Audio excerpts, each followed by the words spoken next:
সুপ্রিয় শিক্ষার্থী বন্ধুরা, আমি সাহাদ আমিন অনিক স্বাগতম জানাই তোমাদের টেকনিক ইজ এডুকেশনে। চলে আসলাম তোমাদের সামনে 11 অধ্যায়ে ঢাকা বোর্ড 2025-এ আসা তোমার সৃজনশীল যে কোশ্চেনটা, সেই কোশ্চেনটা নিয়ে আলোচনা করব আজকে। তো দেখো, প্রথমে আমাদের উদ্দীপকটা একটু পড়ে ফেলা যাক। যে একটি চতুর্ভুজে 4টি শীর্ষবিন্দুর স্থানাঙ্ক দেওয়া আছে। ওকে, চতুর্ভুজের 4টা শীর্ষবিন্দু কি বলছে? এ বিন্দু, বি বিন্দু, সি বিন্দু এবং ডি বিন্দু, শুধুমাত্র এতটুকুই বলা আছে। তাহলে আমরা সৌজন্য সাপেক্ষ উদ্দীপকটা পড়ে ফেললাম। এখন সরাসরি চলে যাবো আমাদের ক নম্বর কোশ্চেনটাতে। তো ক নম্বর কোশ্চেনে যেটা বলছে যে x minus Y plus 2 is equals to 0, তার মানে একটা সরলরেখার সমীকরণ দেওয়া আছে। বলছে এই রেখাটি এক্স অক্ষের ধনাত্মক দিকের সাথে যে কোণ উৎপন্ন করে তা নির্ণয় করো। দেখো, আমি প্রথমেই কিন্তু একটা বিষয় লক্ষ্য করতে পারলাম, এখানে কোণটা জানতে চাচ্ছে।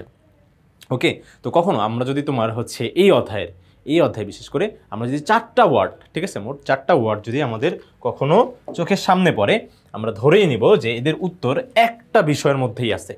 4টা ওয়ার্ড কি কি? সেটা হচ্ছে, এক হচ্ছে তোমার কোণ, 2 হচ্ছে সমরেখ, তারপরে 3 নম্বরে হচ্ছে তোমার সমান্তরাল, আর লাস্টে হচ্ছে কি লম্ব। এই 4টা ওয়ার্ডের একটা ওয়ার্ডও যদি তোমার চোখের সামনে পড়ে, তাহলে সেক্ষেত্রে ধরেই নিবা এদের উত্তর আছে সরলরেখার ঢালে। এদের উত্তর কোথায় আছে বলো তো? সরলরেখার ঢালে। ওকে, এদের উত্তর থাকবে হচ্ছে ঢালে। এই যে আমরা জানি ঢাল, সরলরেখার একটা ঢাল থাকে, সেই ঢাল নির্ণয়ের সূত্র আমরা জানি। তো মোটামুটি এতটুকু আমাদের হচ্ছে বুঝেই নিতে হবে যে যদি এই যে তোমার এখানকার 4টা ওয়ার্ডের একটাও থাকে, তাহলে সেই ক্ষেত্রে আমরা ঢাল দিয়ে আমাদের কিছু একটা করা লাগবে। তো সেই ক্ষেত্রে যেমন কথা তেমন কাজ। তাহলে অবশ্যই আমরা কি করবো বলতো? এই সরলরেখার সমীকরণ থেকে এটা ঢাল বের করে নিব। এখন ঢালটা কিভাবে বের করে? ঢাল বের করা খুব সহজ একটা পদ্ধতি আমরা জানি, যে ক এর সমাধানে। তো এখানে যেটা দেওয়া আছে X minus Y plus 2 is equals to 0। Okay, তো এই যে আমার সরলরেখার সমীকরণটা আছে, আর এখন আমি যে সূত্রটা অ্যাপ্লাই করব সেটা কিন্তু অবশ্যই, হ্যাঁ, এই সমীকরণগুলো কিন্তু এমনও থাকতে পারে যে ওয়াই এক পাশে বাকি সবগুলো আরেক পাশে, এইভাবে থাকা যেতে পারে। বাট আমি যে সূত্রটা অ্যাপ্লাই করতে চাচ্ছি সেখানে কিন্তু অবশ্যই চলকগুলা এক পাশে থাকা লাগবে। চলকগুলা বলতে এই এক্স আর ওয়াই কিন্তু একই পাশে থাকতে হবে, ভিন্ন পাশে থাকা যাবে না। তো এখানে কি এক্স আর ওয়াই এক পাশে আছে? হ্যাঁ, অবশ্যই আছে। দেখো, এক্স মাইনাস ওয়াই একটা পাশেই আছে, তোমার হচ্ছে ছড়াই ছিটা নেই। তাহলে সেই ক্ষেত্রে আমি সূত্র অ্যাপ্লাই করতে পারবো। সূত্রটা হচ্ছে কি? এই যে দেখো, তোমার হচ্ছে এম, ঢালকে আমরা জানি এম দ্বারা প্রকাশ করা হয়। ঢাল এম ইজ ইকুয়ালস টু তোমার হচ্ছে মাইনাস, এটা কিন্তু সূত্রের জন্য, এই মাইনাসটা কিন্তু সবসময় সূত্রের জন্য। ওকে, এখানে কিন্তু চলক তোমার হচ্ছে কোনো রোল প্লে করে না, এটা জাস্ট সূত্রেরই মাইনাস। তারপর হচ্ছে কি বলতো? এক্স এর সহগ ডিভাইডেড বাই ওয়াই এর সহগ। ওকে, এক্স এর সহগ ডিভাইডেড বাই কি হবে বলতো? ওয়াই এর সহগ। ওকে, তাহলে সেই ক্ষেত্রে এখানে আমরা লিখবো যে ঢাল, এই রেখাটির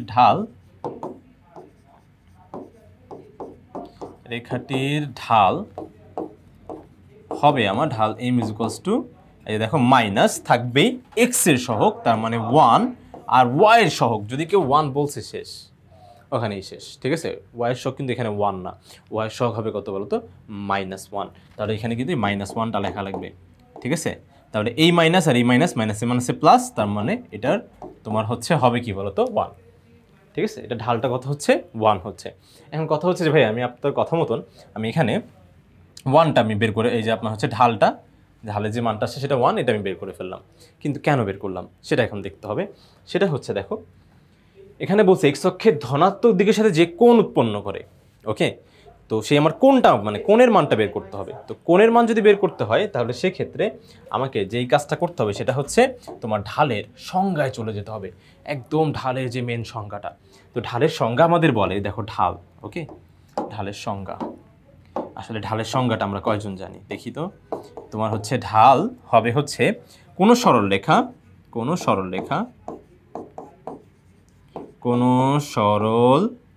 উঠে যাচ্ছে, কোনো সরল রেখা এক্স অক্ষের, ওকে, রেখা এক্স অক্ষের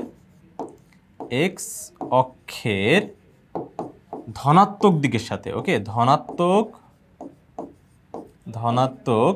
দিকের সাথে, এটা জানি কোথায় চলে যাচ্ছে, কোনো সরলরেখা এক্স অক্ষের ধনাত্মক দিকের সাথে, আমি সবই বুঝায় বলবো যেগুলো কি আসলে, দিকের সাথে যে কোণ উৎপন্ন করে, কোথায় চলে গেল, সাথে যে কোণ উৎপন্ন করতেছে, কোণ উৎপন্ন করে। ওকে, উৎপন্ন করে।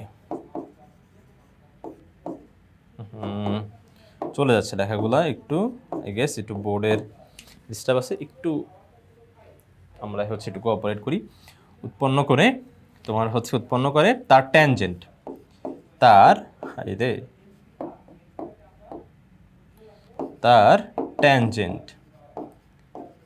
ট্যানজেন্ট ই হবে হচ্ছে তোমার ঢাল, ই ঢাল, ঠিক আছে। তার ট্যানজেন্টই হবে হচ্ছে ঢাল। ওকে, তাহলে কোনো সরলরেখা এক্স অক্ষের ধনাত্মক দিকের সাথে যে কোণ উৎপন্ন করে তার ট্যানজেন্ট ঢাল। ভাইয়া একটু আমাদের একটু বলেন তো যে এক্স অক্ষের ধনাত্মক দিকটা আসলে কি? এটা কিন্তু তোমার লেখা লাগবে না ভাই, শেখা লাগবে, ঠিক আছে। কিন্তু সমাধানে কিন্তু এটা লেখা লাগবে না, সমাধানের জন্য এটা আমাদের শেখা লাগবে, ঠিক আছে। তাহলে সেক্ষেত্রে যে দেখো, ধর আমি এখানে চিন্তা করলাম, আমার এখানে এই যে দেখো, এটা হচ্ছে আমার ওয়াই অক্ষ, আমি এটা ধরলাম, এটা হচ্ছে আমার এক্স অক্ষ আমি ধরে নিলাম। তাহলে ধরো এখান থেকে একটা সরলরেখা গেছে, এই দেখো এটা সরলরেখা, ঠিক আছে। সরলরেখাটা আমি চিন্তা করলাম এইভাবে গেছে, ভালো কথা। এই যে ওকে, তো দেখো এই সরলরেখাটা এক্স অক্ষের, এই দেখো এক্স অক্ষ কোনটা? এটা এক্স অক্ষ, হ্যাঁ এটা ওয়াই অক্ষ। তাহলে এক্স অক্ষের ধনাত্মক দিক কোনটা? ধনাত্মক দিক হচ্ছে, দেখো এটা যদি আমার ঘড়ি হয়, তাহলে এই যে আমার ঘড়ি, ঠিক আছে। ঘড়ির কাঁটাগুলো কি এদিকে ঘুরে না, এই যে তোমার ডান দিকে, আর বাম দিকে তাহলে কি হবে বলো তো? ঘড়ির কাঁটার বিপরীত দিকটা। এটা যদি ঘড়ির কাঁটার দিকে হয় তাহলে এই যে এটা হবে আমার ঘড়ির কাঁটার বিপরীত দিকটা। ওকে, আর কোনো সরলরেখা এই যে তোমার হচ্ছে এই যে ঘড়ির কাঁটার বিপরীত দিকে ঘুরে যে কোণটা পাওয়া যায় না, বিপরীত দিকে ঘুরলে, তাহলে এটাকেই বলবে হচ্ছে এক্স অক্ষের ধনাত্মক দিক। এই যে বিপরীত দিকে ঘুরে, দেখছো এই যে বিপরীত দিকে ঘুরে যে কোণটা পেলাম, এটাই হচ্ছে এক্স অক্ষের ধনাত্মক দিক। ওকে, এই যে এইভাবেও কিন্তু একটা কোণ পেতাম, কিন্তু এইটা কিন্তু না, কারণ এটা হচ্ছে এক্স অক্ষের ঋণাত্মক দিক হয়ে যায়। এখানে এক্স অক্ষের ধনাত্মক দিক, এইদিকে হচ্ছে এক্স অক্ষের ঋণাত্মক দিক। ওকে, তাহলে সেক্ষেত্রে এইটা কিন্তু হবে না, হবে অবশ্যই কি বলতো, এই যে এইটা, এই জিনিসটা হবে, ঠিক আছে। তাহলে এটা এক্স অক্ষের ধনাত্মক দিকের সাথে যে কোণ উৎপন্ন করে, তাহলে কি কোণ উৎপন্ন করছে? আমি ধরে নিলাম থিটা কোণ উৎপন্ন করে, তাহলে সেক্ষেত্রে এই যে দেখো তোমার হচ্ছে তার ট্যানজেন্ট আবার কি জিনিস? আমরা ইতিমধ্যেই কিন্তু ত্রিকোণমিতিক অনুপাতগুলো সম্পর্কে কিন্তু জানি। তো ত্রিকোণমিতিক অনুপাতের মধ্যে যেগুলো যে সাইন কস ট্যান আছে না, এই ট্যান হচ্ছে এই ট্যানজেন্টের শর্ট ফর্ম। ওকে, ভালোবেসে আমরা হচ্ছে ওদের ডাক নাম দিয়েছি ট্যান, কিন্তু ওর পুরা নামটা, ভালো নামটা হচ্ছে কি বলতো? ট্যানজেন্ট, ঠিক আছে। তাহলে সেক্ষেত্রে তার ট্যানজেন্ট মানেই হচ্ছে ট্যান হবে। তাহলে তার মানে কি? কার ট্যান? এই যে থেটা এর ট্যান, এই যে থেটা এর ট্যান ইজ ইকুয়ালস টু কি হয় বলতো? ঢাল। তাহলে ঢাল বের করার অপর একটা সূত্র হবে কি বলতো? ট্যান থেটা, ঠিক আছে। এক্স অক্ষের ধনাত্মক দিকের সাথে কোণ যদি থেটা হয়, তাহলে সূত্র হবে হচ্ছে কি বলতো? Tan theta. তাহলে ঢাল বের করার কিন্তু আমরা আরও একটা সূত্র শিখলাম সংজ্ঞার মাধ্যমে। তাহলে সেক্ষেত্রে আমরা এখানে একটু লিখে নিব। এখন আমি হচ্ছে একটু সলিউশনে যাব। দেখো এটা আশা করি তোমরা হচ্ছে বুঝতে পেরেছো। এখন আমি একটু সলিউশনে যাব। ধরে নিলাম যে সরলরেখাটি, এই ধরো হচ্ছে এখানে এটা বাদ, ধরে নিলাম যে সরলরেখাটি, মনে করি এখানে মনে করে দিয়ে নিই, এখন সমাধানে এটা লিখতে হবে। মনে করি সরলরেখাটি এক্স অক্ষের ধনাত্মক দিকের সাথে তোমার হচ্ছে থিটা কোণ উৎপন্ন করে, একটু দিয়ে দিব, এতটুকু বাদ। তাহলে দিব হচ্ছে কি কোণ উৎপন্ন করে? সাথে থিটা কোণ উৎপন্ন করে, ঠিক আছে, উৎপন্ন করে। তাহলে যদি থিটা কোণ উৎপন্ন করে, তাহলে সেই ক্ষেত্রে এই দেখো তোমার হচ্ছে ঢাল, এই tan theta is equals to কি হবে বলো তো? এই যে তোমার হচ্ছে ঢাল বের করার দুইটা সূত্র, তো এখানে তো ঢাল দুইটা তো আর আলাদা হবে না। তাহলে সেক্ষেত্রে তোমার হবে যে এখানে tan theta is equals two কত বলো তো? এই যে এখানকার 1, tan theta is equals two হবে কি বলো তো? 1। ওকে, বুঝো কিন্তু, হ্যাঁ। ঢাল বের করার এই একটা সূত্র, সেই সূত্রটা হচ্ছে কোণ লাগবে, তোমরা কোণ থেটা ধরে নিলাম। তাহলে সেক্ষেত্রে tan theta is equals to কী হবে? এই ঢালটাই। ওকে, তাহলে সেক্ষেত্রে আমার থেটার মানটা যদি বের করতে হয়, তাহলে আমরা কী করবো? এই দেখো থেটা তো দিবই, দেওয়ার পরে ট্যান যদি থেটাকে রেখে যায়, তাহলে সেক্ষেত্রে এই পাশে গেলে ট্যান ইনভার্স হয়ে যায়, ট্যান ইনভার্স। ওকে, ট্যান ইনভার্স মানে ট্যানের পাওয়ার -1। এটা কীভাবে দেয়? আমরা একদম ক্যালকুলেটারে শিফট অপশনটা প্রেস করব, শিফট অপশন প্রেস করার পরপরই আমরা হচ্ছে ট্যান দিব, শিফট অপশন প্রেস করার পরপরই আমরা হচ্ছে ট্যান দিব। ওকে, তো ট্যান দেওয়ার সাথে সাথেই যখনই তুমি ট্যানটা দিবে, তখনই তুমি দেখবে যে এইখানে তোমার হচ্ছে ট্যান ইনভার্স চলে আসছে। আর বুঝো কিন্তু শিফট দিয়ে ট্যান, ট্যান হচ্ছে যে সাইন কস ট্যান, আমরা হচ্ছে ক্যালকুলেটরের অপশনটা আছে সেখানে আমরা যদি শিফট দিয়ে ট্যান প্রেস করি তাহলে ট্যান ইনভার্স হয়ে যায়। ওকে, তাহলে ট্যান ইনভার্স এখানে ফার্স্ট ব্র্যাকেট অলরেডি চলে আসবে, তুমি 1 দিয়ে ব্র্যাকেট ক্লোজ করে দিও, তাহলে দেখবা যে এটার ভ্যালু চলে আসছে। ট্যান ইনভার্স 1 এর ভ্যালু কত বলো তো 45 ডিগ্রি। ওকে 45, দেখো 45 চলে আসবে। তাহলে থিটা ইজ ইকুয়ালস টু কত ডিগ্রি হবে 45 ডিগ্রি। আশা করি আমরা হচ্ছে ক নম্বর অঙ্কটা সম্পূর্ণরূপে বুঝতে পেরেছি, কোনো ডাউট আমাদের কিন্তু থাকবে না আশা করি। ওকে, তাহলে এখন আমরা সরাসরি চলে যাব আমাদের খ নম্বর কোশ্চেনটাতে। খ নম্বর কোশ্চেনে যেটা বলছে যে প্রমাণ করো যে চতুর্ভুজ এবিসিডি এর ক্ষেত্রফল ত্রিভুজ এবিসি এর ক্ষেত্রফলের দ্বিগুণ। আচ্ছা, কোশ্চেনটা আমরা হয়তো পুরোপুরি না বুঝতে পারলেও এতটুকু বুঝতে পেরেছি যে আমাদের ক্ষেত্রফলটা জানা লাগবে, কারণ ক্ষেত্রফলটা আমরা জানি না, আর এখানে ক্ষেত্রফল নিয়েই কিন্তু কথাটা বলতেছে। তাহলে সেই ক্ষেত্রে আমরা কী করবো বলতো, ক্ষেত্রফলটা বের করব। তাহলে সেই ক্ষেত্রে ক্ষেত্রফল কীভাবে বের করা যায়, এই যে দেখো তোমার হচ্ছে এই যে আগে এই বিন্দুগুলোকে আগে ছক কাগজটি স্থাপন করতে হবে। যদি ছক কাগজ থাকে তাহলে খুবই ভালো, ওয়ান্ডারফুল, আর যদি না থাকে তাহলে সেই ক্ষেত্রে আমরা জাস্ট একটা সমতল ভূমিতেই, সমতল ভূমি মানে যে খাতাটার মধ্যেই তোমার হচ্ছে একটা চতুর্ভাগ এঁকে দেবো। ঠিক আছে, তো এটা কিন্তু দুইটাই, এখানে কিন্তু আঁকাটা ম্যান্ডেটরি না, কিন্তু চতুর্ভুজ মানে আঁকাটা ম্যান্ডেটরি না বলতে হচ্ছে ওই তোমার ছক কাগজে আঁকাটা ম্যান্ডেটরি না, কিন্তু চতুর্ভুজের কথা বললেই কিন্তু তোমাকে অবশ্যই চিত্র আঁকতে হবে ভাই, চিত্র তোমাকে আঁকতেই হবে। ঠিক আছে, তাহলে সেই ক্ষেত্রে এখানে আমরা হচ্ছে একটু ধরে নিচ্ছি। আচ্ছা, এই যে আমাদের এটা হচ্ছে, আমি একটা ছক কাগজ নিয়ে নিলাম, তারপরে এখানে এটা দিব হচ্ছে আমার, এই যে দেখো এটা হচ্ছে আমার ওয়াই অক্ষ এঁকে দিলাম, তারপরে হচ্ছে এখান থেকে আমি নিয়ে নিলাম আমার এক্স অক্ষটা। ওকে, এক্স অক্ষ একটু বাঁকা হয়ে গেল, হইলো সমস্যা নাই, যাক হয়েছে। ঠিক আছে, তোমরা সুন্দর করে আঁকো, যখন সময় থাকবে তখন এইভাবে ছক কাগজে সুন্দর করে আঁকো, আর যদি সময় না থাকে তাহলে সেই ক্ষেত্রে অবশ্যই তোমার হচ্ছে চিত্র আঁকো, কিন্তু খাতার মধ্যে সুন্দর করে চতুর্ভাগ এঁকে দিও। যেমন এটা হচ্ছে চতুর্ভাগ, চতুর্ভাগ মানে হচ্ছে দেখো তোমার এই যে এই এক্স অক্ষ ওয়াই অক্ষ আঁকার বলে, এই দেখো এই পুরা তোমার হচ্ছে সমতল ভূমিটা দেখো 4টা ভাগে ভাগ হয়ে গেছে। এই যে একটা ভাগ, এই একটা, এই একটা, আর হচ্ছে এই একটা। ঠিক আছে, 4টা ভাগে ভাগ হয়ে গেছে, সেই জন্য এটাকে বলা হচ্ছে চতুর্ভাগ। ওকে, আচ্ছা, এখন আমার এখানে বিন্দুগুলো স্থাপন করতে হবে। প্রথম বিন্দু বলছে 0,-1। আমরা জানি যে মূল বিন্দু হচ্ছে এটা, এই যে এটা হচ্ছে, তো এখানে এক্সের মানও 0, ওয়াইয়ের মানও 0। তাহলে সেক্ষেত্রে এক্সের মান 0 হলে ওয়াইয়ের মান আবার কত বলছে -1, ওয়াইয়ের মান কত -1। তাহলে সেক্ষেত্রে ওয়াইয়ের মান যদি -1 হয় তাহলে সেক্ষেত্রে দেখো ওয়াইয়ের ঋণাত্মক মানগুলো কি নিচে, ওয়াইয়ের ধনাত্মক মান হচ্ছে উপরে, ঋণাত্মক মান নিচে, এক্সের ধনাত্মক মান ডানে, আর হচ্ছে ঋণাত্মক মান কি বামে। এটা আমরা মোটামুটি জানি অলরেডি। ওকে, তাহলে সেক্ষেত্রে আমাকে কি করতে হবে বলো তো, এই যে দেখো তোমার হচ্ছে 0,-1, তাহলে এক্সের মান 0, তাহলে কোথাও যাবে না, এই যে তোমার ডান বা বামে, কিন্তু ওয়াইয়ের দিকে কি নিচে তোমার হচ্ছে -1। ঠিক আছে, তাহলে এখানে আমরা দিব এ হচ্ছে 0,-1।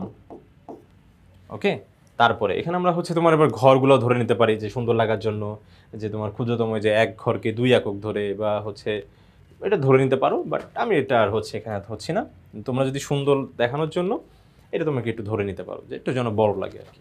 ওকে, তারপর আমার বলছে হচ্ছে -2,3, বি এর মান -2 মানে এক্স এর মান -2, তার মানে বাম দিকে 2 ঘরে যাবে, আর হচ্ছে 3 হচ্ছে এই যে উপরে যাবে, এই যে এখানে বি হবে কত বলতো -2,3। আচ্ছা, তারপরে সি এর মান হচ্ছে 6,7, তার মানে এক্স এই বরাবর যে তোমার 1 ঘর 2 ঘর 3 ঘর 4 ঘর 5 ঘর 6 ঘর 1, এবার ওয়াই অক্ষ বরাবর উপরের দিকে 1 ঘর 2 ঘর 3 ঘর 4 ঘর 5 ঘর 7 ঘর, তাহলে সি হবে 6,7। তারপর হচ্ছে তোমার ডি হচ্ছে 8,3, তাহলে হচ্ছে এই ঘর বরাবর যাবে হচ্ছে তোমার 8, 1 2, এই যে 8, তারপর হচ্ছে 3, এই যে এখানে ডি হচ্ছে 8,3। তাহলে সেক্ষেত্রে আমরা কিন্তু বিন্দুগুলো বসাতে পেরেছি। এখন আমরা জাস্ট একটু যোগ করে দিব।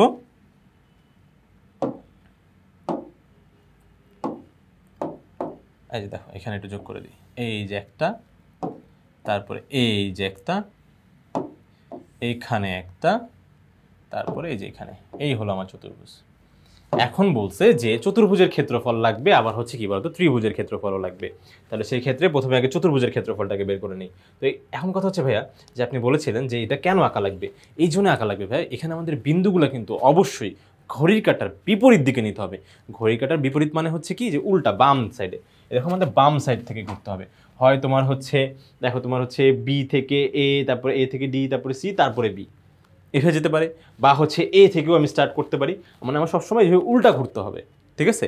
তাহলে সেক্ষেত্রে এই জন্যই হচ্ছে আমি এখন উল্টা কীভাবে ঘুরবো, আমি যদি বিন্দুগুলো কিন্তু শুধু শুধু দেখে বলতে পারবো না, আমাকে যতক্ষণ না আমরা এই যে দেখো এই যে বিন্দুগুলো এখানে স্থাপন করতেছি আমরা কিন্তু বুঝতে পারবো না, সেজন্য আমাকে অবশ্যই বিন্দুগুলো এখানে স্থাপন করতে হবে। ওকে, আচ্ছা স্থাপন করলাম। এখন কথা হচ্ছে কি করব, ক্ষেত্রফল বের করবো। আচ্ছা এখন এটা আমি একটু বাদ দিয়ে দিই। ওকে ঠিক আছে, এখন এখানে স্থাপন করব সেই জন্য। তাহলে চিত্রটা এইভাবে থাক, আঁকাআঁকির কাজ শেষ, এটাকে একটু ছোট করে ফেলি। এটা কাজ করি, এটাকে একটু ছোট করে সাইডে রাখি, ওই সাইডে থাক, হ্যাঁ এটা সাইডে থাকে এভাবে, ঠিক আছে? তাহলে সেক্ষেত্রে এখন আমরা এটার উপর ভিত্তি করে ম্যাথটা করব হচ্ছে চতুর্ভুজের ক্ষেত্রফল। তাহলে এ বি সি ডি মানে চতুর্ভুজ, চারটা বিন্দু দিয়ে তো চতুর্ভুজই হবে, এত এর ক্ষেত্রফল। তাহলে ক্ষেত্রফল কত হবে, হাফ হাফ, তারপর হচ্ছে নির্ণায়ক, এটাকে কিন্তু বলে নির্ণায়ক সাইন, ঠিক আছে? এটা কিন্তু মডুলাস টুডুলাস না, হ্যাঁ মডুলাস যদিও সাইনের মতনই দেখতে, মাঝে মাঝে মডুলাসও আমরাও বলি তোমার হচ্ছে মডুলাস, বাট এটার কাজ হচ্ছে নির্ণায়কের কাজ, আর এটাকে বলে হচ্ছে নির্ণায়ক। তো নির্ণায়কের হচ্ছে কাজ কি বলতো, নির্ণায়কের প্রথমে সবগুলো হবে, উপরে হবে সব এক্স এর মান, নিচে হবে সব ওয়াই এর মান। উপরে এক্স এর মান, নিচে সব ওয়াই এর মান, এই যে বিন্দুগুলা। তাহলে ধরো আমি হচ্ছে এ থেকে, দেখো আমি যে এদিকে গেলাম, ধরো এই যে এ থেকে ডি সি, তারপরে হচ্ছে বি, তারপরে এখান থেকে ঘুরে এই যে এ পর্যন্ত আসবো। দেখো এটা কিন্তু ঘড়িকাটা বিপরীত দিকেই ঘোরা বোঝালো। ওকে, তাহলে সেই ক্ষেত্রে আমি কি নিব, প্রথমে এ বিন্দু নিব। তাহলে আমার এই বিন্দুটা কত, তোমার হচ্ছে এক্স এর মান 0, ওয়াই এর মান -1। তারপরে নিব আমি হচ্ছে ডি বিন্দু। ডি বিন্দু হচ্ছে এক্স এর মান 8, ওয়াই এর মান 3। তারপরে সি এর মান 6, ওয়াই এর মান আরে 8 আর হচ্ছে 3টা লিখতে পারলাম না, 3। তারপরে হচ্ছে সি এর মান হবে হচ্ছে 6 আর হচ্ছে পরে হবে 7। তারপরে হচ্ছে বি এর মান হবে -2, তারপরে -2, তারপরে হচ্ছে কি বলতো 3। ওকে, আর যেই বিন্দুটা দিয়ে শুরু করছি ভাইয়া, এই জিনিসটা একটু বোঝা খুবই গুরুত্বপূর্ণ আমাদের জন্য।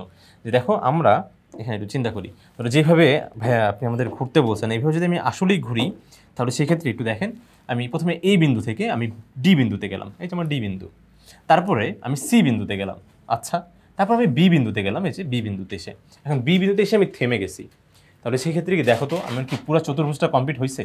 হয় নাই কিন্তু, দেখো এই যে এখানে এসে থেমে গেছি, এই যে এখন এই নীল দাগটা কিন্তু বাদ আছে, তাহলে এটা বাদ তো রাখা যাবে না। চতুর্ভুজ হতে হলে কি করতে হবে বলো তো, যেই বিন্দু থেকে শুরু করছি সেখানে আমার পুনরায় ফিরে আসতে হবে। দেখো এই যে এখন হয়েছে, তাহলে আমার কি করতে হবে, যেই বিন্দুটা দিয়ে শুরু করছি, তো কোন বিন্দু শুরু করছি, এই বিন্দু দিয়ে, তো এটা কিন্তু আমাকে আবার লিখতে হবে। কেন লিখতে হবে আশা করি তোমরা বুঝতে পেরেছো, ঠিক আছে? এখন নির্ণায়কের কাজ, তো নির্ণায়কের কাজটা আমরা একটা ছোট্ট গল্পের মাধ্যমে মনে রাখবো। গল্পটা হচ্ছে তোমার সফলতার গল্প, ঠিক আছে? তো একবারে কিন্তু আসলে কোনো কিছুতেই সফল হওয়া যায় না, প্রথমে তোমাকে কিন্তু কিছু ব্যর্থতার সম্মুখীন হতে হবে। তো ঠিক আছে, তাহলে ব্যর্থতাকে আমরা কি বলি বলো তো, ডাউনফল। ওকে, ডাউনফল। তাহলে ডাউনফলটা হচ্ছে কি, এই যে দেখো ডাউনফলটা কিভাবে হয় মূলত, দেখো আমি উপরে থাকি, উপর থেকে সাঁই করে নিচে চলে আসি, এই যে দেখো উপর থেকে নিচে চলে আসি এক একবার, এই যে দেখো দেখছো উপর থেকে নিচে, উপর থেকে আমরা নিচে নেমে চলে আসি, ঠিক আছে? তাহলে এটাকেই বলে হচ্ছে কি বলতো, ডাউনফল। তো আগে আমাদের জীবনে যেহেতু ডাউনফল আসে, তাহলে আমরা সেক্ষেত্রে ডাউনফল ওয়াইজ একটু গুণ করে ফেলি, তো দেখি কি হয়, গুণ করে ফেলি, হ্যাঁ যে এইভাবে আড়াআড়ি ভাবে তোমার হচ্ছে নিচে নিচে ভাবে গুণ করে ফেলি। তাহলে তোমার হচ্ছে 3 এ 0 0, ওকে, তারপরে হচ্ছে প্লাস, তোমার হচ্ছে চিহ্নটা কোনটা হবে, গুণ করার পর যেটা পাওয়া যাচ্ছে, তারপর 7 8 56, তারপরে 3 6 18, তারপর মাইনাসে মাইনাসে প্লাস, 2 অক্ষে 2, এরপর একটু মাইনাস দিব, মাইনাস দিয়ে একটা পজ নিলাম, পজ, ঠিক আছে? মাইনাস দিয়ে একটা পজ নিচ্ছি। এখন এই পজ নেওয়ার কারণটা হচ্ছে কি, এখন আমাকে দেখতে হবে যে কীভাবে কামব্যাক দেওয়া যায়, কীভাবে জীবনে আমরা কষ্ট করে আমরা কামব্যাক দিতে পারি। কামব্যাক দিব কীভাবে ভাইয়া, কামব্যাক দেওয়াটা খুবই সহজ। সেই সহজ কামব্যাকটা আমরা হচ্ছে এইভাবে দিব, একটু কষ্ট করব, তারপরে তোমার হচ্ছে অনেক বেশি ডেডিকেশন রাখবো, নিজের উপর আত্মবিশ্বাস রাখবো, তাহলে আমাদের কামব্যাক দেওয়া সম্ভব। এই দিলাম কামব্যাক, এই দেখো সাই করে উপরে, এই নিচ থেকে সাই করে উপরে, একদম সে করা একটা কামব্যাক দিলাম, তার মানে কি এই যে এইভাবে এখন এইভাবে গুণ করব, ঠিক আছে? তাহলে কি প্লাসে মাইনাসে -8, ঠিক আছে? 3 6 18, হ্যাঁ কি মোটিভেশন দিলাম পোলাবেন তো এখনই। ভাই দাঁড়ান, একটু মাথায় পানি ঢেলে আসি, আজকে সেই পড়া হবে। আচ্ছা তাহলে সেক্ষেত্রে এই যে দেখো, ও হো হো, তাহলে হচ্ছে কত, একটু নিচে নেমে আসো তুমি, হ্যাঁ 45 চলে আসতেছে। আচ্ছা তাহলে এখানে হচ্ছে প্লাসে মাইনাসে -7 × 14, ওকে 14, তারপরে হচ্ছে 3 0 0, এই যে শেষ, ঠিক আছে? তাহলে হ্যাঁ এই গল্পটা আসলে ছিল শুধুমাত্র আমাদের এতটুকু মনে রাখার জন্য যে দেখো প্রথমে কিন্তু এই যে সিকোয়েন্স ওয়াইজ দেখো উপর থেকে নিচে এভাবে গুণ হবে, আর তারপরে ওইটা শেষ হলে তারপর কি বলতো, এই যে দেখো আমরা নিচ থেকে উপরে সাই করে নিচ থেকে উপরে এখন গুণ হবে।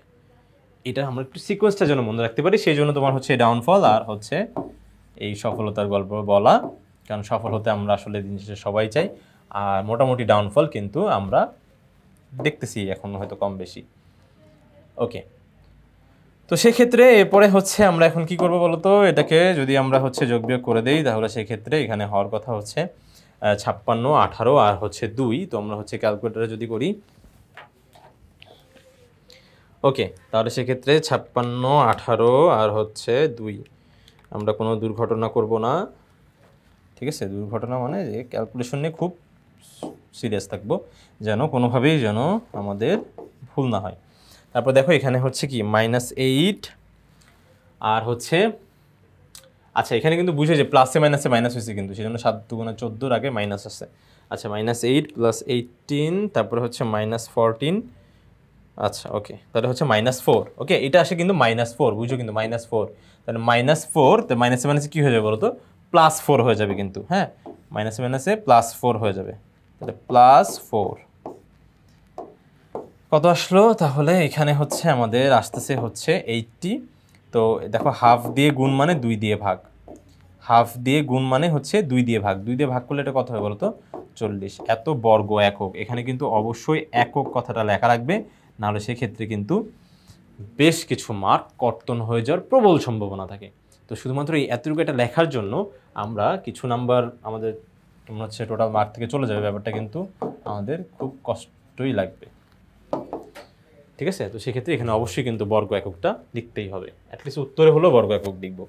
আচ্ছা তাহলে সেক্ষেত্রে আমি এইভাবে চতুর্ভুজের ক্ষেত্রফল পেলাম, এখন আমার লাগবে হচ্ছে ত্রিভুজের ক্ষেত্রফল, ঠিক আছে? তাহলে এটাকে আমি একটু উপরে, আচ্ছা আমার হচ্ছে প্রসেসটা এই হচ্ছে বোঝা হয়ে গেছে, আমি শুধু ক্ষেত্রফলটাকে রাখতেছি, বাকি আমি কেউ যদি চাও তাহলে স্ক্রিনশট নিয়ে দিতে পারো। আচ্ছা আমি এই অংশটুকু এখন একটু মুছে দিচ্ছি, ওকে তাহলে থাকলো শুধুমাত্র এই যে এটা আমার লাগবে, দেখাইতে হবে আমাদের। আচ্ছা এটা লাগবে, এটা হচ্ছে ABCD এর ক্ষেত্রফল, তাই তো?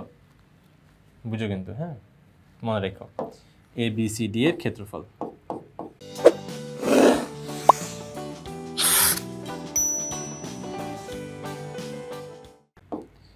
এর ক্ষেত্রফল এত 40 বর্গ একক আসছিল, ঠিক আছে?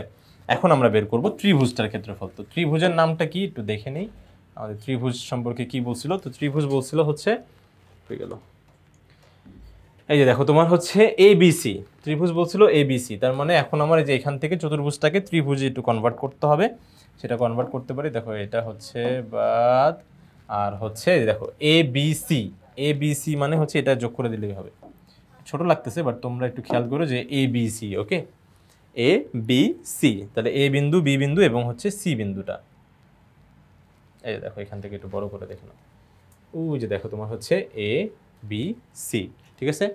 তাহলে সেক্ষেত্রে A হচ্ছে কত আমার 0, -1, তারপরে B কত -2, 3, আর C হচ্ছে 6, 7, ত্রিভুজ ABC এর ক্ষেত্রফল হাফ হবে, ঠিক আছে? এই যে হাফ, তারপর হচ্ছে মডুলাস দিয়ে, এই দেখো তোমার হচ্ছে এই ত্রিভুজের ক্ষেত্রে না আবার এই যে তোমার ঘোরাঘুরির কোনো দরকার নাই, কারণ ত্রিভুজ তুমি যেভাবে ঘুরাও না কেন আসলে তুমি একটা ত্রিভুজই পাও। কি বলবেন যেভাবে ঘুরাই মানে যেই বিন্দু থেকেই যাও না কেন তুমি একটা ত্রিভুজই পাবা। চতুর্ভুজের ক্ষেত্রে আবার একদম সুন্দর করে ঘড়ি কাটা বিপরীত দিকে না ঘুরলে, তাহলে দেখো এই যে এখান থেকে ধরো এইখানে চলে গেলাম, এইখানে ঠিক আছে? তারপর আবার ধরো তুমি এইখানে চলে আসলা, এইখান থেকে তুমি সরাসরি আবার এইখানে চলে গেলা, তাহলে এটা কি কিছু হলো? এটা হলো চতুর্ভুজ। ঠিক আছে, আমরা যদি তোমার সেইভাবে মানে তোমার হচ্ছে উল্টাপাল্টা ঘুরতে থাকি, তাহলে সেই ক্ষেত্রে কিন্তু কখনোই আমরা চতুর্ভুজ পাবো না। তো সেই জন্যই তোমার হচ্ছে এগুলোকে কিন্তু অবশ্যই ঘড়ির কাঁটার বিপরীত দিকে ঘোরায় নিতে হয়। ওকে, আর এইটার ক্ষেত্রে কি হয় বলো তো, ত্রিভুজের ক্ষেত্রে তুমি যেইভাবে যাও না কেন, দেখো ত্রিভুজই পাবা, ত্রিভুজ বাদে আর অন্য কোনো কিছু পাওয়া কিন্তু সম্ভব না।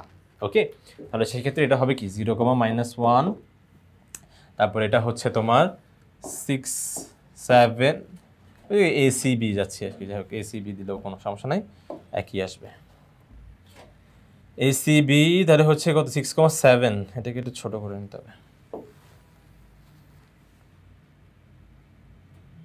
আসো তুমি এদিকে, হ্যাঁ, তাহলে হচ্ছে 6,7,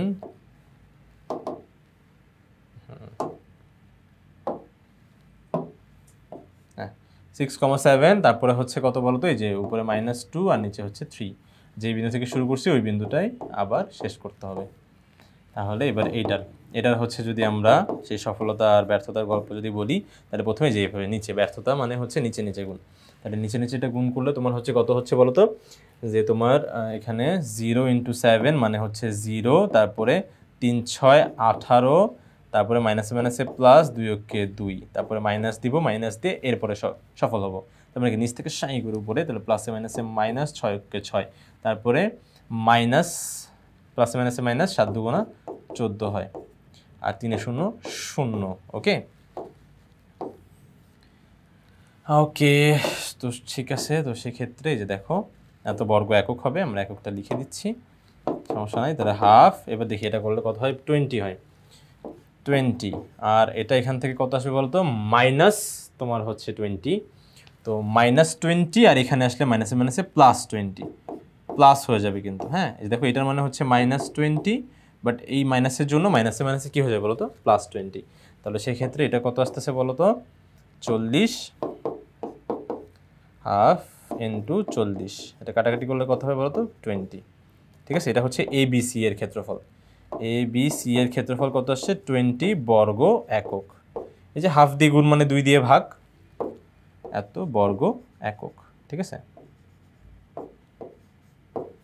40 বর্গ একক। এখন কথা হচ্ছে আমাকে কি প্রমাণ করতে হবে, যে ABCD এর ক্ষেত্রফল তোমার হচ্ছে ওই ABC এর ক্ষেত্রফলের দ্বিগুণ। ওই যে দেখো তোমার হচ্ছে একটা কিন্তু 40 আসছে, একটা আসছে 20, একটা 40 একটা 20, তার মানে আমি ABCD এর ক্ষেত্রফল ইকুয়ালস টু লিখতে পারি, দেখো এইটা ইকুয়ালস টু, মানে এই লাইনটা আমি আবার লিখবো আর কি, আবার লিখবো, যেহেতু আমি তোমার হচ্ছে একটু এখানকার বোর্ডের একটু লিবার্টি নিতে পারছি, যে তোমার এখান থেকে সরানো টরানো যাচ্ছে, তোমাদের আসলে যাবে না, এই সুযোগ নাই, বাট তোমরা একটু আলাদা করে একটু কষ্ট করে একটু লিখে নিও।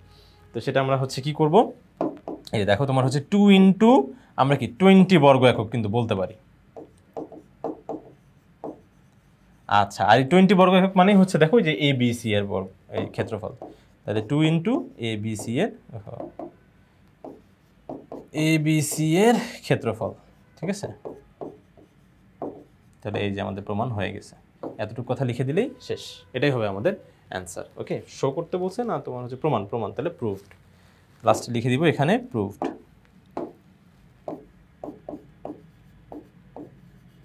এই যে শেষ, এটাই হচ্ছে আমার কাঙ্ক্ষিত উত্তর।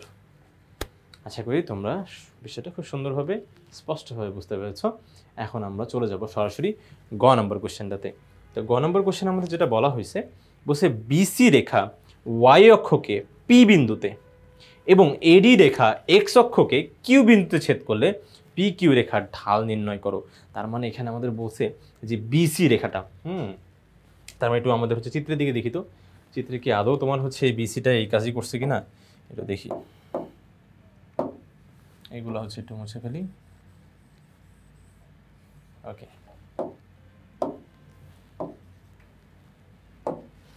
এই যে দেখো আমার হচ্ছে এটা ছিল আমার বি, এটা কিন্তু ছিল আমার বি, আর এটা ছিল আমাদের সি, আর বিসি বলছে, আর একটা হচ্ছে কি বলতো তোমার এডি। ওকে, এডি, এই যে এ আর হচ্ছে ডি। তো বিসি রেখা হচ্ছে কাকে ছেদ করতেছে, দেখো তো বিসি রেখাটা তোমার হচ্ছে ওয়াই অক্ষকে পি বিন্দুতে ছেদ করতেছে, ওয়াই অক্ষকে, এই যে ওয়াই অক্ষকেই ছেদ করছে, দেখছো ওয়াই অক্ষকে ছেদ করে বসে আছে পাজি, এই দেখো ওয়াই অক্ষ। ঠিক আছে। আর এডি রেখাটা অবশ্যই এক্স অক্ষকেই বলছে, নাকি আবার ওয়াই অক্ষই আছে? হ্যাঁ, এক্স অক্ষকে বলছে। ওকে, তাহলে সেক্ষেত্রে দেখো তোমার হচ্ছে এক্স অক্ষকে, তাহলে এই যে এই ছেদবিন্দুগুলো এখন কিন্তু আমার বের করা লাগবে। ওকে, তার মানে চিত্রটা একটু আরেকবার যদি আমি আঁকতে চাই তাহলে আঁকবো, না হলে আমি এখান থেকেই লক্ষ্য করতে পারছি যে হচ্ছে এই যে দেখো তোমার হচ্ছে এই ব্যাপারটা, একটু বাকি অংশটুকু একটু মুছে দিচ্ছি, আমার এখন শুধু এই ব্যাপারটা লাগবে। ওকে ওকে ওকে ওকে, তাহলে তোমরা চলে যাও এই যে চলে গেল। এখন শুধু আমার কাজ অংশটুকু থাকলো। এখন দেখো আমি ওই ছেদবিন্দুগুলো বের করবো। হ্যাঁ, ছেদবিন্দুগুলো, তো ছেদবিন্দুগুলো বের করতে হলে আমার যে কাজটা করা লাগবে সেটা হচ্ছে আগে সরলরেখার সমীকরণ জানা লাগবে। কেন ভাই সরলরেখার সমীকরণ জানা লাগবে?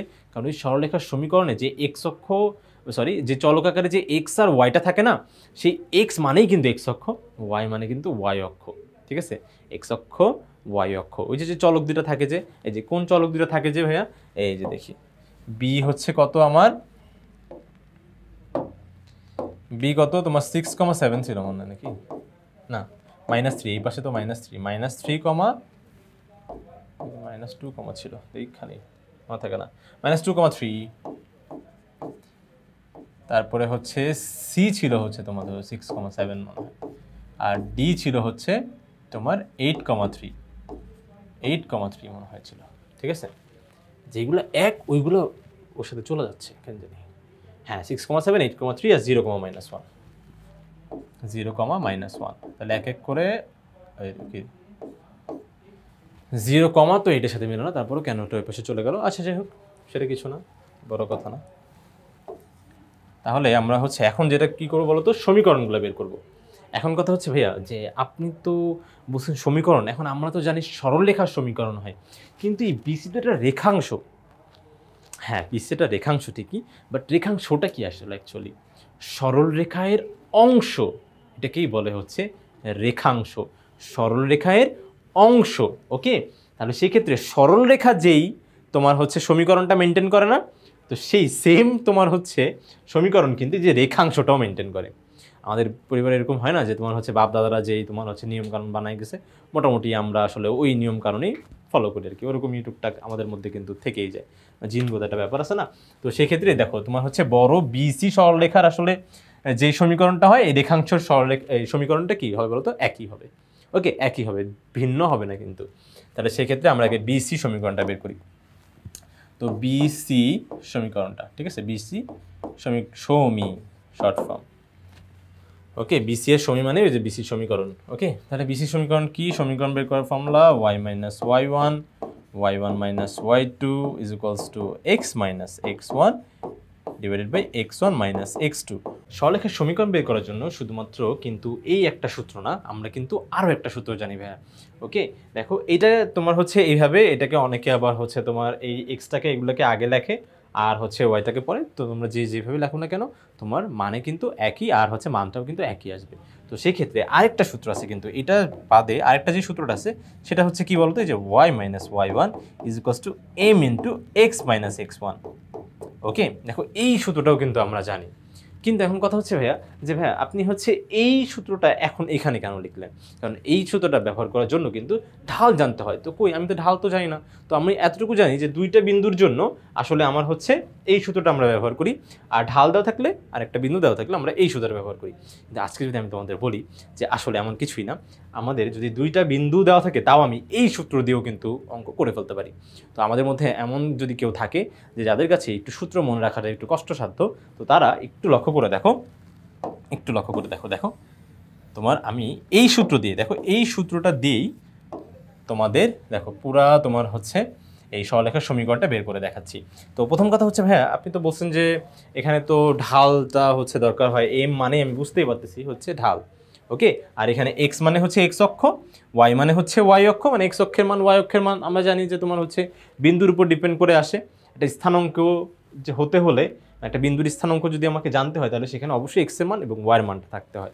সেই আর এখানে হচ্ছে ওই যে তোমার সমীকরণটার মধ্যে এই এক্স যে চলক আকারে থাকে, এটা মানে হচ্ছে এক্স অক্ষ, ওয়াই মানে হচ্ছে ওয়াই অক্ষ, আর এইগুলোর মানগুলো কি হয়, এই যে এই বিন্দুগুলা। ওকে, তো সেই ক্ষেত্রে এখন কথা হচ্ছে আমার যে ঢালটা হচ্ছে আমার যে লাগবে, সেই ঢালটা আমি কীভাবে বের করবো ভাইয়া? এখন ঢাল বের করার কিন্তু সূত্র আমি জানি। দুইটা বিন্দু যেহেতু আমার দেওয়া আছে, তাহলে সেক্ষেত্রে কিন্তু আমি ঢাল বের করতে পারবো। এই দেখো y2 minus y1 divided by x2 minus x1। ঠিক আছে, তাহলে সেক্ষেত্রে সূত্র কি হয় বলো তো? এই যে সূত্র y যদি আমি বসাই, সূত্র তো লিখেই ফেলছি, সূত্র y যদি বসাই তাহলে কি 7 মাইনাস 3 না? দেখো 7 মাইনাস 3 y2 মাইনাস y1, যেন y এর পার্থক্যটা, তাহলে 7 মাইনাস হচ্ছে 3, তারপরে হচ্ছে তোমার কি বলো তো, এই যে x2 minus x1, x2 minus x1 মানে হচ্ছে কত? 6, তারপরে হচ্ছে মাইনাস মাইনাস 2, দেখো এই যে মাইনাস মানে সূত্রের জন্য তো মাইনাস থাকবেই, তারপরে আবার কি বলো তো, এই যে দেখো তোমার স্থানাঙ্কের মাইনাস কিন্তু আলাদাভাবে বসবে, তাহলে দেখো এই যে এখানে, তাহলে সেক্ষেত্রে এখানে মাইনাস মাইনাসে কি হয়ে যায় বলো তো? +2 হয়ে যায়। ওকে, আমরা জানি যে মাইনাসে মাইনাসে এটা হয়ে যাবে হচ্ছে +2, তার মানে পুরো ব্যাপারটা হবে হচ্ছে, একবারে লিখবো, একবারে হচ্ছে 8 কিন্তু লেখা যায়, দেখো মাইনাস মাইনাসে +2, এটা 8, আর উপরে লেখা যায় হচ্ছে কত বলো তো?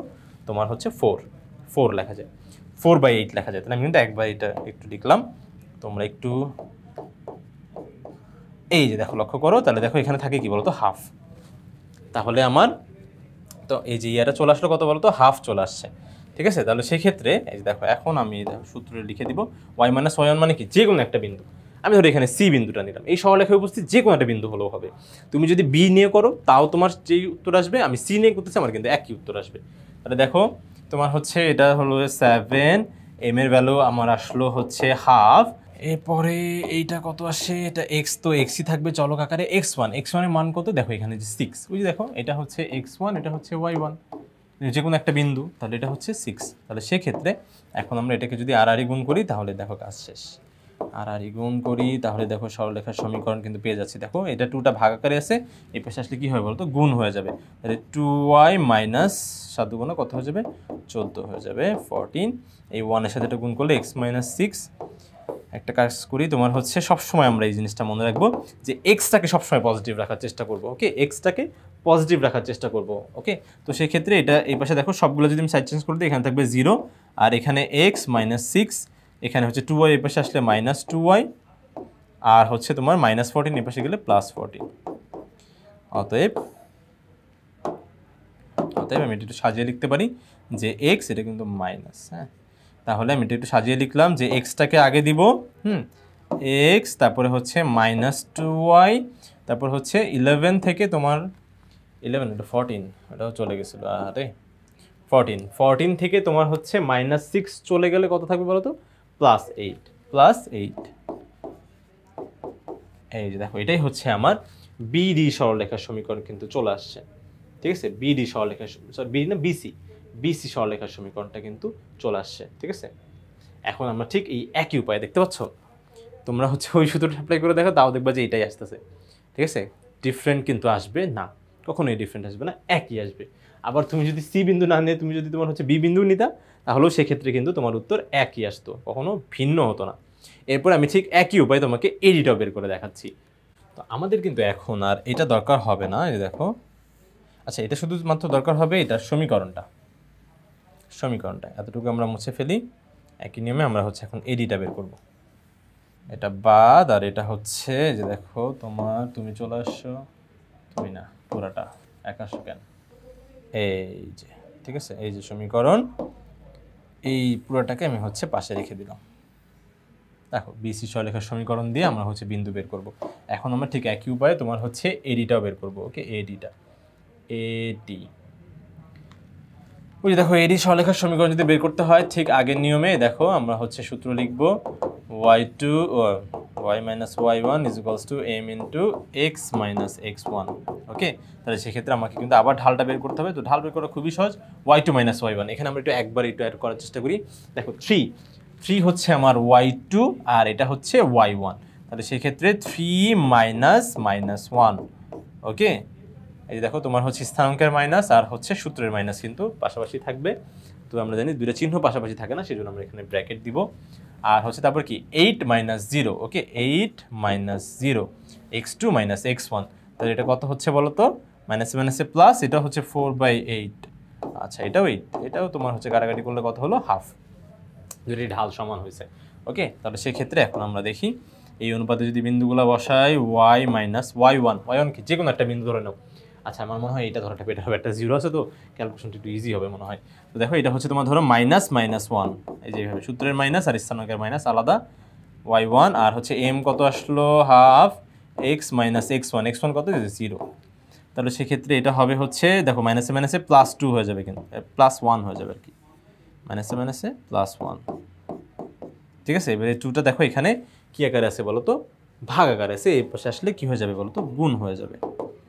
তাহলে গুণ হলে এটা কত হবে 2y + 2, কিন্তু দুইটা পদ যেহেতু দুইটার সাথে কিন্তু আলাদা আলাদা গুণ হবে, আর এখানে থাকলো শুধু x। এখন দেখো আমি প্রথমেই বলছি যে এক্সটাকে আমরা সবসময় পজিটিভ রাখার চেষ্টা করবো, জন্য এই পাশে 0 রেখে বাকিগুলোকে পাশে পাঠিয়ে দিই।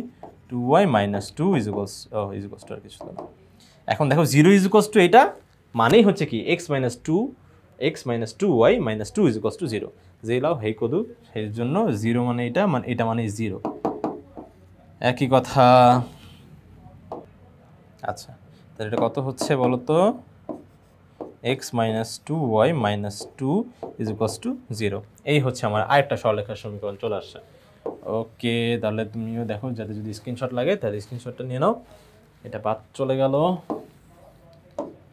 তুমি বাদ দিলাম কেন, হয়তো লাগবে এডি সরলরেখার সমীকরণ।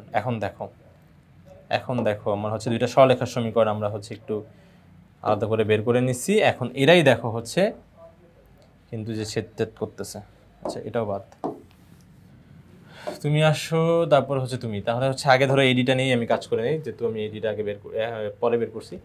তো সেক্ষেত্রে দেখো এডির সমীকরণটা এই যে তোমার হচ্ছে আমাদের এক্স অক্ষকে তোমার হচ্ছে এই যে দেখো তোমার হচ্ছে একটা বিন্দুতে ছেদ করছে, ঠিক আছে। সেই বিন্দুটার হচ্ছে আমরা কি নাম দিতে পারি, যে কোনো একটা নাম এখানে আমরা দিয়ে দিতে পারি, যে তোমার হচ্ছে পি দিতে পারি, কিউ দিতে পারি। তাহলে আমি নাম দিলাম, ধরো আমি এটার নাম দিলাম হচ্ছে তোমার ধরো পি, আর এটার নাম দিলাম হচ্ছে কিউ, ধরো দিলাম একটা নাম, ঠিক আছে। তোমরা কিন্তু এক্স ওয়াই এর এক্স তো ওয়াই অলরেডি আছে, তো ধরো তোমার হচ্ছে আর এস এমন কিছু দিয়ে দিতে পারো, তোমার ইচ্ছা।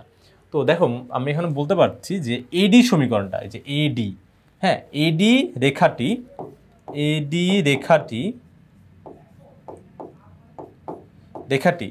এই যে এক্স অক্ষকে কিউ বিন্দুতে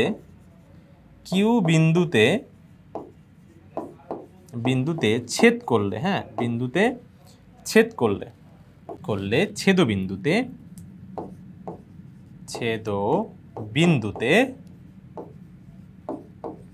এই যে দেখো ছেদবিন্দুতে, ওকে। তাহলে তোমার হচ্ছে কিউ বিন্দুতে ছেদ করলে ছেদবিন্দুতে তোমার একটা বিষয়ের মান আসলে 0 হয়। সেটা কি জানো, যতক্ষণ পর্যন্ত একটা বিন্দু এই যে দেখো তোমার এক্স অক্ষের উপরে আছে, দেখো এক্স অক্ষটার উপরে আছে, ততক্ষণ পর্যন্ত ওয়াই অক্ষের মান কত হবে জানো, 0। ওয়াই অক্ষের মান কত, 0, ঠিক আছে। কেন 0 বলো তো, ওয়াই অক্ষের মান যদি 0 না হতো তাহলে সেক্ষেত্রে একটু হলে তো উপরে বা নিচে নামতো, হ্যাঁ ওই যে দেখি ওয়াই অক্ষের মানের জন্য উপরে বা নিচে যায় না, তো সেক্ষেত্রে একটু হলে কিন্তু উপরে নিচে যেত। তাহলে যেহেতু ও এক্স অক্ষের উপরেই আছে, তার মানে ওয়াই মানটা কি বলো তো, 0।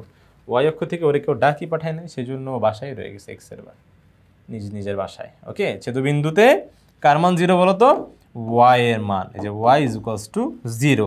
আর আমরা সমীকরণে জানি যে কি বলতো, ওই যে এক্স আর ওয়াইটা আছে এই চলকে, এক্স মানে হচ্ছে এক্স অক্ষ, হ্যাঁ দেখছো বি কি করলো, ওর ডানটি দেখেই চলে গেল। আচ্ছা ঠিক আছে, তাহলে ওয়াই = 0। তাহলে দেখো এই যে এই সমীকরণে যে ছেদ করছে সেই সমীকরণটা, হ্যাঁ আবার অন্য সমীকরণে ওই সমীকরণে বসাই দিও না, ঠিক আছে, যে ছেদ করছে তারে, হ্যাঁ। তো সেই সমীকরণে হচ্ছে কি বলতো, এক্স মানে হচ্ছে রেখাটি এমন লাগতেছে, ওই যে তোমার দাগগুলো পড়ে যাচ্ছে, সেই জন্য ব্যাপারটা আসলে একটু অন্যরকম লাগতেছে। একটু একটা মিনিট, এই যে রেখাটি একটু লিখে দিই, ওকে। তাহলে সেক্ষেত্রে দেখো তোমার হচ্ছে যে ওয়াইয়ের মান যদি এখানে আমি 0 বসাই দিই, এক্স - 2 × 0, যে ছেদ করতেছে, এডি ছেদ করতেছে, তাহলে তো এডি সমীকরণে বসাবো, কারণ এই এডির এক্স মানে এক্স অক্ষ, ওয়াই মানে ওয়াই অক্ষ। তো এই বিন্দুতে ওর ওয়াই অক্ষের মান আমরা জানি সেটা হচ্ছে কত বলো তো, 0। তাহলে এক্স অক্ষের মান আমি পেয়ে যাবো, যে কত হলো বলো তো, তোমার হচ্ছে 2 × 0, তাহলে হচ্ছে 0 হচ্ছে, আর এখানে -2 পাশে গেলে +2, তাহলে এক্স এর ভ্যালু 2। তাহলে যে কিউ বিন্দুর স্থানাঙ্ক কত হচ্ছে বলো তো, কিউ বিন্দুর স্থানাঙ্ক হবে আমার, ওখানে তো বলেই দিছে আমাদের হচ্ছে, এটা তোমার ধরে নেওয়ার কিছু ছিল না, এটা তো আমাদের বলেই দিছিল যে তোমার আসলে এইটা তোমার হচ্ছে এ ডিটা তোমার হচ্ছে এক্স অক্ষকে কিউ বিন্দুতে ছেদ করে, আর হচ্ছে বিসিটা পি বিন্দুতে ছেদ করে, এটা কিন্তু তোমার অলরেডি বলাই ছিল। আরে আর আমি বলি যে হ্যাঁ এটা ইচ্ছা মতন ধরে নাও, ইচ্ছা মতন ধরা যেত যদি না বলা থাকতো, কিন্তু যেহেতু বলেই দিছে তাহলে সেক্ষেত্রে কিন্তু ওই সুযোগটা নাই। কিউ বিন্দু হবে হচ্ছে 2,0, ঠিক আছে। পি কিউ, সেই জন্য মাথার মধ্যে পি কিউই ঘুরতেছিল যে পি কিউই হবে মনে হয়। এই রে এ বি, এই যদি আমি হচ্ছে এস আর ধরতাম তাহলে তো এখন স্যার বলতে দাঁড়াও। আচ্ছা ঠিক আছে, তাহলে ভাই এটা আমরা আশা করি বুঝতে পেরেছি। আচ্ছা এখানে এটাকে এইভাবেই থাক। এখন দেখো আমরা হচ্ছে এই যে দেখো তোমার এই বিসি সমীকরণের জন্য, এই বিসি সমীকরণ এখন যা করব বিসি এর জন্য, ওকে তাহলে কিউ পেয়ে গেলাম। এখন হচ্ছে বিসি এর জন্য করব, এটাও বন্ধ, এটাও বাদ, আর হচ্ছে যে এখান থেকে তুমি চলে আসছো, এই যে তোমার এখন তোমার পালা, তোমার এখন এই যে এই রেখাটি এখন বিসি সমীকরণ ইকুয়ালস টু এটা, তাহলে এই রেখাটি কাকে ছেদ করছে, আবার ওয়াই অক্ষকে ছেদ করছে, ঠিক আছে। ওয়াই অক্ষকে ছেদ করলে, ওয়াই অক্ষকে কিউ বিন্দুতে না পি বিন্দুতে ছেদ করলে, দেখো পি বিন্দুতে, হ্যাঁ পি বিন্দুতে ছেদ করলে এখন এই ছেদ বিন্দুতে, এখন যেহেতু এক্স অক্ষে ওয়াই এর মান 0, তাহলে সেক্ষেত্রে অবশ্যই ওয়াই অক্ষে কী হবে বলতো, এক্স এর মান 0। এই যে ডানে বামে যায় নাই যে, সেই জন্য হচ্ছে এক্স অক্ষে ওয়াই এর মান যেহেতু 0, তাহলে ওয়াই অক্ষে এক্স এর মান 0, okay x is equals to 0। X is equals to 0, যে এই সমীকরণ যে ছেদ করছে তার সমীকরণে বসায় দাও, 0 বসায় দাও। 0 মানে এই যে দেখো এটা -2y, তারপর +8, এই পাশে গেলে কী হবে বলো তো, -8। এটা একবারে করার চেষ্টা করলাম, তাহলে দেখো দুই পাশ থেকে এই দেখো তোমার হচ্ছে y ইজ ইকুয়ালস টু, এই যে এখানকার -2 যদি তোমার হচ্ছে এই পাশে আসে তাহলে কী হয়ে যাবে বলো তো, ভাগ হয়ে যাবে। বলছে ভাই -2 এই পাশে গেলে +2 হয়, সেটা যদি শুধু মাইনাস আকারে থাকতো তাইলে, ও তো আছে গুণ আকারে, তাহলে গুণ এই পাশে আসলে তো ভাগই হবে, তাহলে -2 কিন্তু এই যেভাবে, তাহলে সেক্ষেত্রে কাটাকাটি করলে কত হয় বলো তো, +4। তাহলে ওয়াই এর মান কত আসলো, +4, আর এক্স এর মান তো আমরা জানি এই বিন্দুতে কত, 0। তাহলে একটা বিন্দুর স্থানাঙ্ক হতে হলে কিন্তু অবশ্যই এক্স অক্ষের আর ওয়াই অক্ষের মানই কিন্তু লাগে। তাহলে এক্স অক্ষের মান এই যে পি এর জন্য এক্স অক্ষের মান হবে 0, আর হচ্ছে ওয়াই অক্ষের মান কত হবে বলতো, 4। এই কিন্তু এটা আবার এটা মনে করো না ভাইয়া, এটা তো আগে 4 পাইছেন, তাহলে হচ্ছে 4টা আগে দেন 0 পরে, না এটা কিন্তু করা যাবে না, ঠিক আছে। আমাকে কিন্তু অবশ্যই তোমার হচ্ছে এক্স অক্ষের মানটা কিন্তু আগে লেখা লাগবে, ওয়াই অক্ষের মান পরে, ঠিক আছে। এখন জাস্ট আমাদের কি করতে হবে, পি কিউ ঢাল বের করতে হবে। পি কিউ ঢালটাই আমাদের কাছে জানতে চেয়েছিল। তো দুইটা বিন্দু জানা থাকলে আর ঢাল বের করতে আমার কে আটকাবে, এই দেখো তোমার হচ্ছে পি কিউ ঢাল ইজ ইকুয়ালস টু কি হবে, y2 - y1 divided by x2 - x1, ঠিক আছে। তাহলে y2 - y1 কি হচ্ছে বলো তো, এটাকে আমি x1, এটাকে আমি y1 ধরে নিই, এটাকে আমি x2, এটাকে আমি y2 ধরে নিই। নিজে একটু ছোটো করে একটু লিখে দিব যেন আমরা একটু বুঝতে পারি, যে আমার মতন এরকম কিলিবিলি করে, হ্যাঁ এই লিখে দিলেই হবে, জাস্ট আমরা যেন বুঝতে পারি, নিজেরা যেন বুঝতে পারি, ওকে। এটা পেন্সিল দিয়ে একটু হালকা করে লিখে দিব যেন আমার মান বসানো ভুল না হয়। দেখো একদম এই যে দেখবো y2 - y1, 4 - 0, তারপর কি 0 - 2, এই যে এখানে কথা হইলো কি, 4 থেকে 0 চলে গেলে আমরা জানি যোগ বিয়োগে সবসময় বড় সংখ্যার আগে চিহ্ন বসে, তাহলে সেক্ষেত্রে 4 থেকে 0 গেলে এখানে কি 4ই হবে কোনো কথা ছাড়া। আবার হচ্ছে 0 থেকে -2, এখানেও কি শুধু 2 হবে না, এখানে কিন্তু মোটেও 2 হবে না, শুধু অবশ্যই দেখো 0 থেকে এই যে 2 কিন্তু অবশ্যই বড়, 0 থেকে 2টা বড়, তাহলে সেক্ষেত্রে এখানে কি হবে বলতো, বড় সংখ্যার আগের চিহ্ন কি বলতো, -2। তাহলে এটা কাটাকাটি করলে কত হবে অ্যান্সার, -2, ঠিক আছে। 2 কাটাকাটি করলে 2 হলো, আর এই যে উপরের প্লাস, এই যে 4 এর আগে যে প্লাস আছে অদৃশ্য, প্লাসে মাইনাসে মাইনাস, এই দেখো তাহলে হচ্ছে পি কিউ ঢাল ইজ ইকুয়ালস টু কি হবে, যে M P Q is equals to -2, এটাই হবে তোমার হচ্ছে কাঙ্ক্ষিত অ্যান্সার। আশা করি বন্ধুরা তোমরা সম্পূর্ণ বিষয়টা খুব সুন্দরভাবে, ভালোভাবে, স্পষ্টভাবে বুঝতে পেরেছো। পরবর্তী ভিডিও দেখার জন্য আমন্ত্রণ জানিয়ে আজকে এখানেই শেষ করছি। ধন্যবাদ সবাইকে, আসসালামু আলাইকুম।